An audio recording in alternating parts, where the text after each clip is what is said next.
Welcome to Housing Developments. I'm Jim Tobin. And I'm Paul Lopez. Wow. Yeah. Wow. Really? You know, if I remember when I was a kid, you all remember this. There was an ABC movie of the week.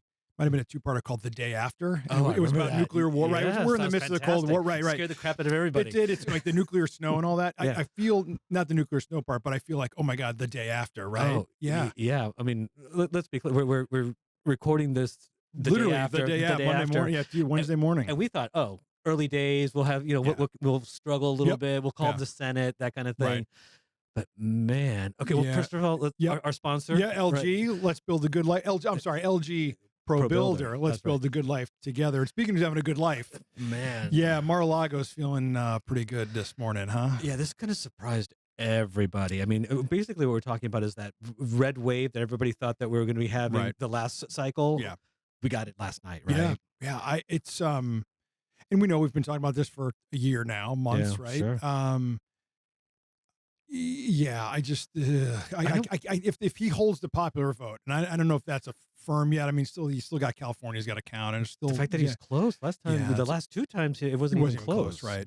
Yeah, it's pretty amazing. Yeah, I mean, we were talking about before we got on the air about his coattails, right? I mean, let's be clear. So the New York Times just announced this morning. AP announced Trump's the winner, for sure. Right. Senate done. Right. That flipped. Right. House is still in question. But I still think, I mean, remember, it's only a 3 or 4 seat majority in the House for the Republicans. So not a huge hill to climb for Republicans, for Democrats to win back the majority. Right. I think last time I saw, I think Democrats flipped 2 seats in New York. Republicans held a couple. Right. Republicans flipped a seat somewhere else. North Carolina's probably still counting. So it may balance out, but either way, it's what we always said. It was going to be a super tight majority for whether it's Hakeem Jeffries or Michael Johnson. So we still have to see. Either way, it's going to be hard to move a lot of things through the House still, even though it's just hard to corral that short of that's some of a majority. But having the Senate by at least 2 votes, it could be 4, 3 or 4 by the time we're done. Right. It's pretty interesting. And we want to stay a little bit vague because we actually next week we have a webinar, right? It's going to be November 13th at 12 p.m. Eastern, right? Where Ken Wingert, our new chief advocacy officer, going to kind of walk through all this, and we'll know much more by then, hopefully. Right. But so we don't want to step on his toes because I think that's going to be a great webinar. And please go to nhb.org/election where you can register for the webinar, and you'll see our post-election document that's going to be updated throughout. Right. But, and it's not, and that webinar, it's not just the results, right? Everybody you can go to CNN and get the results, or Fox News. Right. It's the analysis of what this means for NAHB's policy agenda moving forward through the Trump transition phase into the formation of the new administration in January. The new Congress will get seated early January, and then where do we go over the next couple of years, for the new Congress, but then 4 years for Trump. Okay, so let's go back to the nitty gritty. Yeah, why did the Democrats underperform so poorly? I don't know, right? The short answer. I mean, looking at the returns, right? Trump. Remember in 2016, he did better than any Republican with Latino voters, Asian voters, and Black voters, right? And then he went even farther in 2020 and lost, despite all that doing better. Yeah.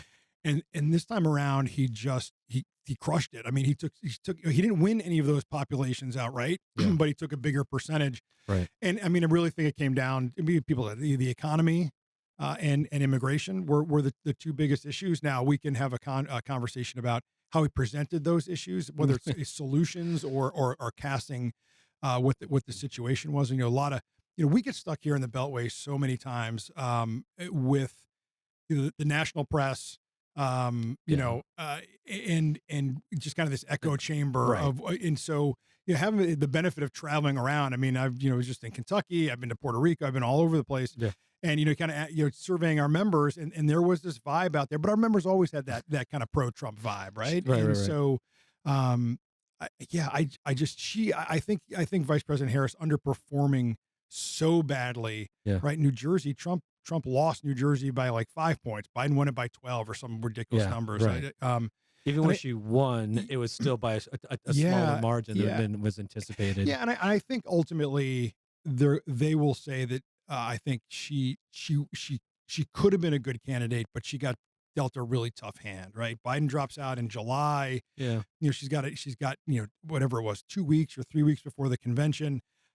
She peaked early, which is great. She united the base. Oh, well, maybe not. I think if I think the ultimate, in my mind, the election was lost for the Democrats when Biden decided to run for a second term. Yeah, yeah. We always talk about that floor that Trump had, right? That he was going to have the base, but it seemed like the ceiling for Kamala was not as high as anyone anticipated, right? I would agree with that. I just they talked about how that Trump was really pitching this kind of male bro for masculinity, yeah, right. I'm really interested in the women vote. Yeah. I really am interested in that because I think the abortion issue was going to drive a lot of women to the polls. I'm really interested in what the turnout was. It could be that was historic turnout. It's just that it wasn't enough to combat, the other historic turnout. Yeah, I'm really interested. You know, I mean, we've been talking the last few days.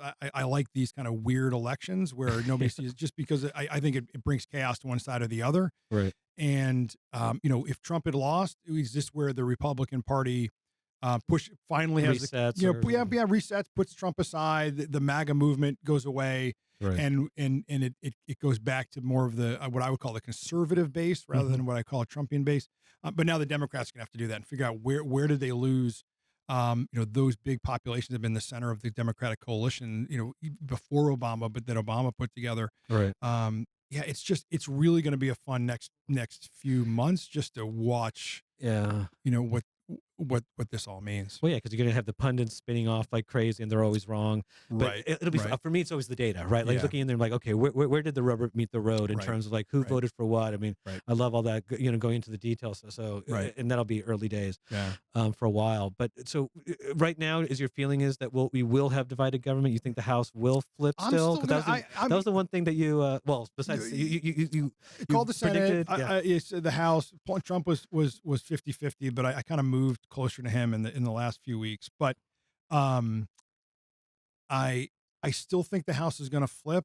But I'm not. I'm not so sure. I don't know. I mean, I haven't really delved into the House races too much this morning. But again, it's by like 3 or 4 votes on either side. I mean, and so what you're not going to find is Trump's not going to have the ability to push through everything that he wants. I think you're going to find some pushback. But if the Republicans can get some discipline, like the Democrats showed in the first 2 years of the Biden term, they could do some big things, especially with tax cliff right around the corner. Right. That's if they can actually corral themselves, it'd be pretty interesting. Remember, it took the Democrats a year and a half before they got to the IRA, the big climate bill. Right. It took the House a little while to kind of get itself going. And then I would say, if you remember, the Democrat, when Trump's first 2 years, he also had the full House and Senate in his pocket, so to speak. Yeah. They couldn't do anything on Obamacare, and they finally decided to coalesce around the tax bill. Right. And that was the big jewel in Trump's first 2 years. So the Republicans have to come together. I will say this: I think there's going to be a lot of senators who would tend to be the squishier side of pushing the Trump agenda. Yeah. Who owe their gavels to Trump's coattails or owe their seats, like Bernie Moreno in Ohio. Now he's a Trump guy anyway, but it'd be easy for Trump to put his arm around Bernie on a tough vote and say, you wouldn't be here if it wasn't for me running up the votes in Ohio. So I think there's a lot of that coming. Yeah, absolutely. Okay, so let's divide this up a little bit. What does this mean for housing, and then what does this mean specifically for NAHB? Because now we're going to be playing a lot more offense. It seems like for the most part. Yeah, I think it's a mix of offense and defense. Maybe a little bit more offense. Right. So here's what I take, and obviously Lake and Susan and Jessica, the advocacy team will start formulating the plans. Sure. But here's my hot take at 9:00 this morning. we're going to be able to play offense on trying to roll back some of the Biden issues, whether it's the FHA 2021 IECC mandate, right? That's one. The regulatory the regulatory stuff. I think that's where we can make inroads. Some of those things are locked down; they'll be harder to move. Yeah. But we're going to get, we can go back and relook at the Clean Water Act now in light of the Supreme Court case. So there's a lot of good things I think out there from a regulatory. I think from an access perspective, I am hopeful that we'll have the same kind of relationship we had with the Trump White House in his first term again for the next 4 years. I think that bodes well for us.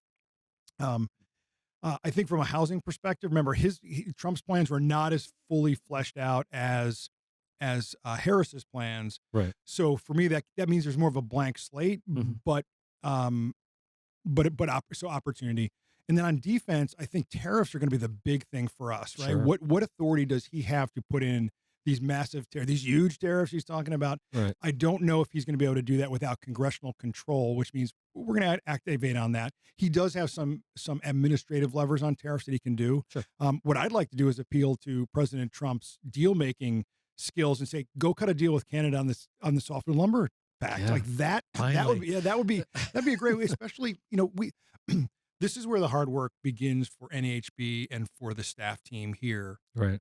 I've been talking about seizing on the political moment that housing has into now a policy moment. So working through the transition into the White House to formulate policies. And then it's our job to push those through Congress, whether it's divided or not, it doesn't matter. Yeah. Our job comes with the relationships we build and the policies we put forward and remind people that people got elected on housing. People certainly voted on housing. This is our chance, and this is why NHB's advocacy mission is so important right now at this moment. Right. That is our opportunity in front of us, and this is where we roll up our sleeves and get to work. And I would say to all of our faithful listeners out there, at the state and local level, there is also an obligation to take this moment as well. Yeah. Right. To point to Washington D.C. while they may not be able to affect local land zoning or code adoption, things like that, but it's easy for our state and local EOs and our government affairs professionals and our members to point up to Washington, D.C. and say, we need to activate down here as well. No, this is a great time for us. Yeah. No. And again, not to get in front of our skis, please register November 13th, 12 Eastern. Right. And we'll talk deeper into all these things. Right. Yeah. And keep an eye out for Rob Dietz's, latest blogs. Yep. He's got some takes, right? He's worried about tariffs. Right. He's worried about inflationary pressures. If there's more spending, Trump made Interest a lot rates. Trump made a lot of promises that could cost a lot of money. So long way to go. A policy is hard to make. But I think some exciting times, and I would say the same if Harris had won too. I think we've seen a lot of continuation of the Biden agenda, but I also think there was opportunity again because housing is such a huge issue for her. Yeah, every election has opportunity, right? Okay, so it's so hard to get out of the election. I know, it's so exciting. I know, right? Like for us, it's like fresh in our heads. Yes. But something else that we announced last week that's very important, and that is NHB is starting a 1-for-1 match for the Disaster Relief Fund. And now you have a unique position because as CEO, you are part of the board of the Home Building Industry Disaster Relief Fund. So, but let's talk a little bit about that. First of all, tell people what it is, and then we can kind of talk about how they can help. Yeah, thank you. So post Katrina, post Hurricane Katrina, NAHB dedicated $1 million to the relief efforts, and from that moment, we then went on to create the Home Building Industry Disaster Relief Fund, and it's been a tool over these last 18 years or so to help communities in need, to really rebuild communities, and with the focus being on rebuilding structures, but also the ability to help our members rebuild. And their jobs, or sorry, their businesses, so that they can be the ones that rebuild their communities. We all know that there's these fly-by-night, out-of-state contractors who are sweeping in, like, I'll repair your roof for cheap, and really what they're doing is they're taking people's deposits and they're running away. And that's why it's so important for us to make sure that we are standing back up our members in their communities to rebuild. And so the Disaster Relief Fund, coming out of Hurricanes Helene and Milton and the devastation in Florida and in eastern Tennessee, western Georgia, and North Carolina, the members really wanted to kind of reinvigorate our efforts on disaster relief. So through conversations during the leadership meeting in San Antonio, in subsequent meetings looking at our budget, we launched an effort to essentially refund or bring more contributions in the home building industry disaster relief fund. And so NAHB has committed to matching the first $500,000 of contributions from our members. So last week, the board approved that campaign. We've launched a campaign. I encourage you to go to nhb.org/give and participate and see the work that we have done with the disaster relief fund. Tornado recovery in Kansas or in Kentucky, flooding across the country. We've put a lot of money on in play over the years. This is a new type of effort. They are still doing recovery in these areas. The hard work begins months from now, and that's why our campaign, which will run through March 1st, is really focused on making sure that this fund has enough money to help our members rebuild in the short term, but rebuild their communities in the long term and be there for them. So please go to nhb.org/give. Please join the campaign. We're trying to raise $500,000 from the membership, match it with NHB's $500,000. That's $1 million infusion into the fund. We're accepting applications now for people who want to tap the fund. But it's a really important effort for our industry to show our members and our communities that we are there for them. And we're such a tight-knit community. I mean, you see it every time we meet, right? Like everybody knows each other. We all have, regardless of whether you're in the western part of the country or the eastern part of the country, we're all having the same issues. So it's whether it's earthquakes, whether it's, hurricanes on one side, it doesn't really matter. It's just, it's a time for us to really show who we are as a community. Right. Agreed. So thanks for the plug. I appreciate it. But please, everybody, take a look at the website. It's a really big effort. Yeah, no, absolutely. All right, I want to talk a little bit. Let's end on a high and confident vote. The International Builder Show, right? Well, yes. I mean, right now, I know, marketing is doing a fantastic job. Right now, attendance is above 3% from last year's numbers, which was a great year. I mean, right now it looks like everybody is, who's touches that show is running on all cylinders, right? Yeah, it's fantastic. Teams out there now, kind of looking over, last details. It's exhibitors, 400 or 500 new exhibitors. That's I think, right? Over 500. Over 500 new exhibitors to the show. So it's something you haven't seen in the last few years. Yeah. Vegas is going to be packed again. Hotel rooms are going fast. So please register. World-class education, world-class networking opportunities, and then of course you've got the exhibitors. It's going to be a great show. It's going to be bigger than it was last year, if that's possible. Yeah. And it's looking like it. Yeah, it's going to be a great show. And now I hate to say that politics is driving things, but I think there's going to be a new energy because housing is going to be at the front of the agenda. Yeah. And now that with the election settled, there's so much constriction in the marketplace, in business. For right now, the election's over. We know who's going to lead the country for the next 4 years. The economy, we still predict, will continue to bump along. Interest rates will move higher and lower. That we know it's going to be an uneven recovery to a certain extent, but the pieces are coming into place for that long runway that Rob has talked about for housing, and it starts at IBS. Yeah, no, absolutely. Now more than ever, get involved with back to the community. Get back to the community, but also at the same time, get that access to Dr. Robert Dietz. Because you'll be saying things at the Builder Show. I hope I'll be saying things. I'll be saying things. I don't know what they are. Big things, maybe little things. I'll be saying things. I apologize.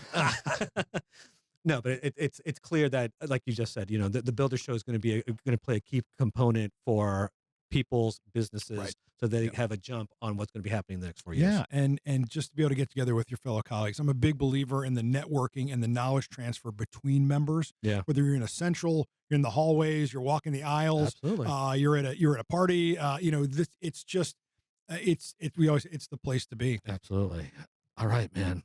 Whew, yeah, that was a big podcast, and it was all, and we're not even into the real like I said, the hard work starts this morning. Yeah, I already ran into the advocacy team and kind of eyes wide, right? First you got to digest, what does this mean? Right. Okay, fine. Now we get to work, and this is where it's fun, right? Again, didn't matter who won. This is the fun part for us. I'm a huge believer. And when you turn the new page, my career on a lobbyist, I always loved the new Congress. There's new challenges, new members, new agenda. So for us, it's just a brand new time, and I love change. I love the chaos of the the political moment. There is a lot of chaos in the political moment right now. So enjoy it. It's kind of the winning the Super Bowl. I'm not picking one side or the other, but from a political junkie perspective, the general election is like winning the Super Bowl.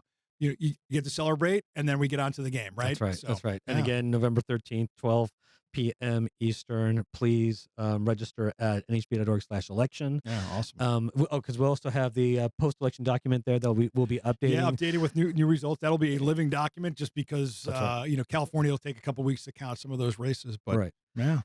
All right. So once again, big shout out to LG Pro Builder. Let's build a good life together. Indeed. Yeah. Thank you for being a sponsor. Absolutely. All right, let's call it. Yeah. Right. Let's call it for the podcast ending. Until next time, I'm Jim Tobin. And I'm Paul Lopez. See ya. Bye.